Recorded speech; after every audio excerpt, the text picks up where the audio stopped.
প্রথম বলে বুমরাকে ছক্কা হাঁকানোর পর সকলের মুখে মুখে ফিরছে বৈভব সূর্যবংশীর কথা। ক্রিকেটের সমস্ত ফরম্যাটে অন্যতম সেরা বোলার জসপ্রীত বুমরা। দুজনের দ্বৈরথ দেখার জন্য মুখিয়ে ছিল ক্রিকেট দুনিয়া। সেখানে বুমরার প্রথম বলেই বিরাট ছক্কা হাঁকায় বৈভব।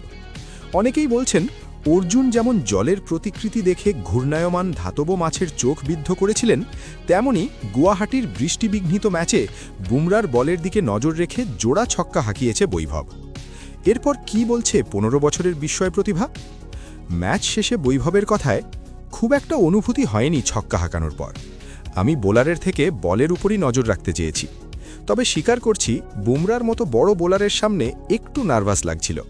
তবুও নিজের খেলায় ভরসা রেখেছি। ম্যাচের পরিস্থিতি অনুযায়ী শট খেলার চেষ্টা করেছি।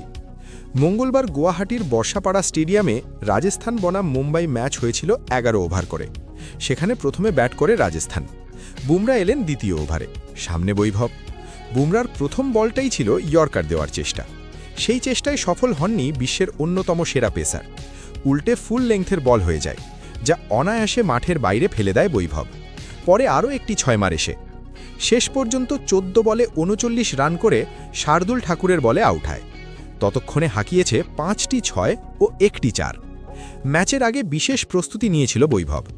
জানা যায় তার সামনে সাপোর্ট স্টাফ জোরে বল ছুড়ে দিচ্ছিল। সেই প্রসঙ্গে তার মন্তব্য, ম্যাচের আগের দিন এই ধরনের অনুশীলন খুব কাজে দিয়েছে।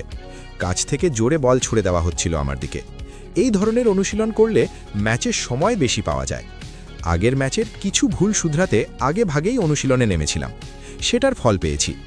তবে নিজের ইনিংস নিয়ে খানিক আক্ষেপও ঝরে পড়ে তার কথায়। ভালো শট খেলেও বারবার আউট হচ্ছি। আজ যদি শেষ পর্যন্ত থাকতে পারতাম, দল আরও বড় স্কোর করতে পারত।